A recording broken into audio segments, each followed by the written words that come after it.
PDAC again for a Mining Snap segment, and I'm very happy to have a new guest actually. His name is David Erfle.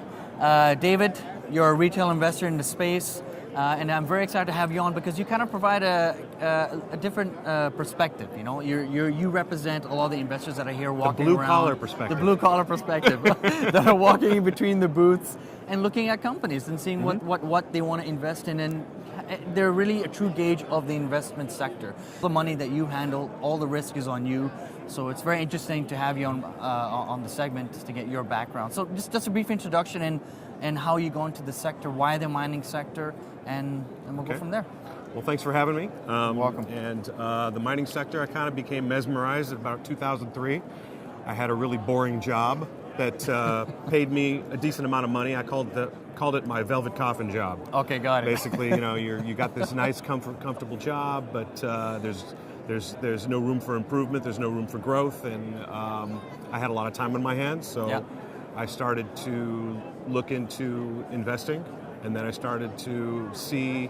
I wanted to look at what was going up while the market was going down at that time, and I discovered the gold market and became instantly hooked. Yeah. And there was a book that you actually referenced from what I remember when you told me before. Yes. That kind of spurred that spark. Yes, it was The Creature from Jekyll Island, which is all about the Federal Reserve. It was very fascinating, and it taught me what was really behind the gold price going up. And like I said, it just got me hooked into mining. Interesting. Okay. And 2005, I decided to sell my house and put all the proceeds into junior mining companies. Yeah, interesting. You pretty much attend all the conferences. I try to. All the mining ones every year, and that's one thing. That's actually my first question. Is you attend the Cambridge, you attend the PDAC, and several other mining conferences like Sprott, whatever it may be. Beaver Creek's my favorite. Beaver Creek as well. So what, out of all the years that you've been in the sector and all the conferences so far in the last couple of years, are we truly back? Is the retail mining investor really back right now, or do you think people are still being cautiously optimistic? I don't think the retail sector is fully back yet because the stock market keeps going up. So they're going to keep riding that train for a little while longer probably. But there is some retail coming back. I mean, they're seeing that the gold prices has had a bump, and what we had the 90% the 90% sell-off in the GDXJ and the 85% sell-off in the GDX was just monumental. That was historic. So those were just perpetual warrant prices that were happening back in January of last year, where you could. I basically called it the dart throwing move. The first move we had the 179% move we had in 6 months was a dart throwing move. You put a junior mining company list on a board and just throw a dart, you made money. Yeah. But now the move that started now this past December is more of a stock picker's move. So you're starting to see the quality bifurcate from the rest of the sector here. Yeah, because you mentioned part of your commentary back in December 2016 was, we had a 179% increase over 7 months. It declined down to 43%. You became risk averse. You put a lot of your money in cash, actually, reserved it for cash. So what did you do then, since then? Well, since then, in the later part of December, I put a lot of money to work in uranium stocks. Okay. And a lot of money to work in developers and microcaps. The microcap sector is very interesting right here. And why is that? Well, financing has come back into the sector heavy, just like last year at this time. And you're seeing a lot of financings be bumped up after they're announced. But are these financings for the right reasons? Like, for example, 2 years ago, we saw a lot of financings where they were just to replenish the cash for G&A purposes, to keep companies alive. Yes, but is it for the right reasons this time, or is it still? I think so. It's not only the right reasons, but it's coming from the right sources. Majors. Interesting. Okay. Majors are taking large chunks of a lot of these microcaps. Interesting. I did a series of articles on an area play on the White Gold District and an area play on the Urban Windfall District. And Urban Windfall District area play is very interesting right now. You have a major discovery that a Cisco has taken over there, and they're pouring a lot of money into their windfall deposit. Interesting. They've bumped up their drill program to 400,000 meters. Wow. So all the companies around that deposit, they all financed at the same time that Cisco financed. Cisco announced a 30 million finance. Right. On that same day, it was bumped up to 52 million. Interesting. And also on that same day, you had a small company. They announced a $500,000 placement. Okay. Was bumped up to $2.5 million. Interesting. Right next door to the windfall deposit. Yeah. Announced a $4 million placement, bumped up to $6 million.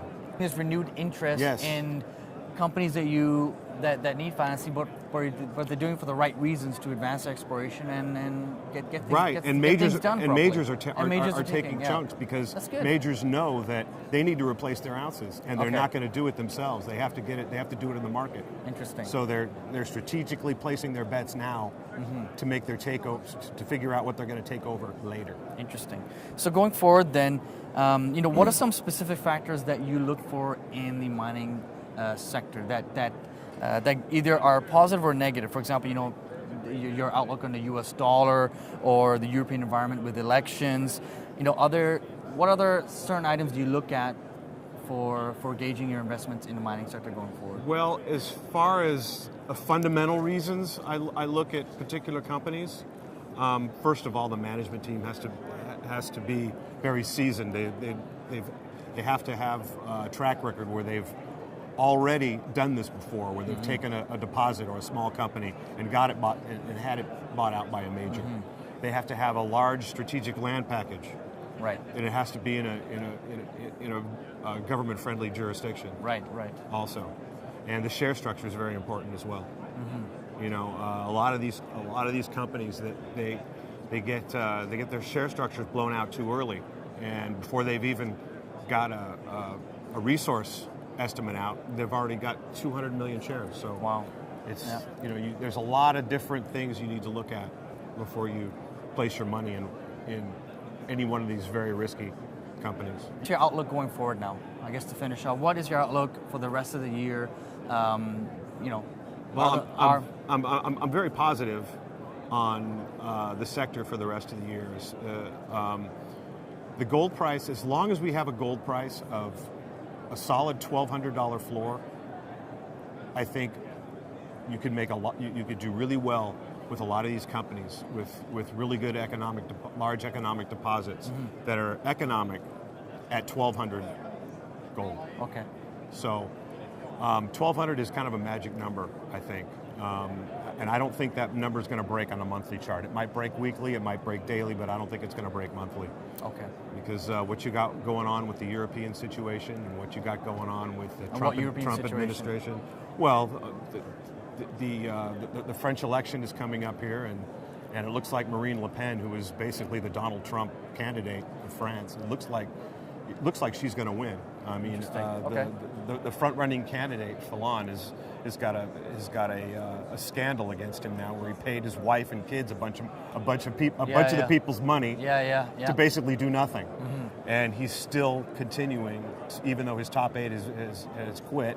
He's still continuing to run. And what are some other country elections that are also? The Netherlands is coming up. Germany's coming up.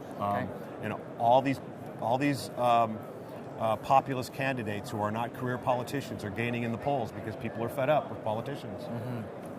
Interesting. And that, you think, will have a huge impact on the gold price, because and also the gold price will rise with the U.S. dollar. Yeah. Because the U.S. dollar going up now is being played as a safe haven currency for all these countries. Well, what we've seen in the markets is we've seen a very interesting thing post-election. I mean, you're a U.S. citizen, right? So you're experiencing it firsthand there. The dollar is being bought as a safe haven, as basically this is the best horse in the glue factory. All these Indians, Europeans, they see they see what's going on in their own countries, and they see what's going on with their own governments. And they're saying, I got to put my money where it's safe. What's safe? What's the most liquid currency in the world? The U.S. dollar. What's the safest currency in the world? The U.S. dollar. Right. What's the most liquid market in the world? Blue chip stocks. So they're going to keep rising. The stock market will keep rising, and the miners will rise with the But stock do you think market. but do you think at some point the market, it's reached record highs in a very long time? Don't you think that there'll be maybe a correction? Oh, that of we'll course. see this year? Absolutely, there'll be a correction. I mean, the stock market right now, I mean, the bullish sentiment is ridiculously off the charts, and we've had a huge run. It's very overbought. Sure, it's going to correct. Yeah. But after it corrects, it will be a buying opportunity. I don't have any interest in buying something that's overvalued. Yeah. Just because it's overvalued doesn't mean it's not going to keep going up. Right, But I'm not going to invest in it because Yeah. where the value is in the mining sector right now. Interesting. Okay. Well, if you want to get more investment tips, you can go. David does a lot of Kitco commentary as well, but most recently he started a website you can get and see his commentary as well and see what he's planning to do, and that's at juniorminerjunky.com, and we'll provide the link down here. And if you have any further questions, you can contact David directly. David, thanks a lot for your time. You've provided a very unique perspective on the retail investor. Thanks for having me, Sonny.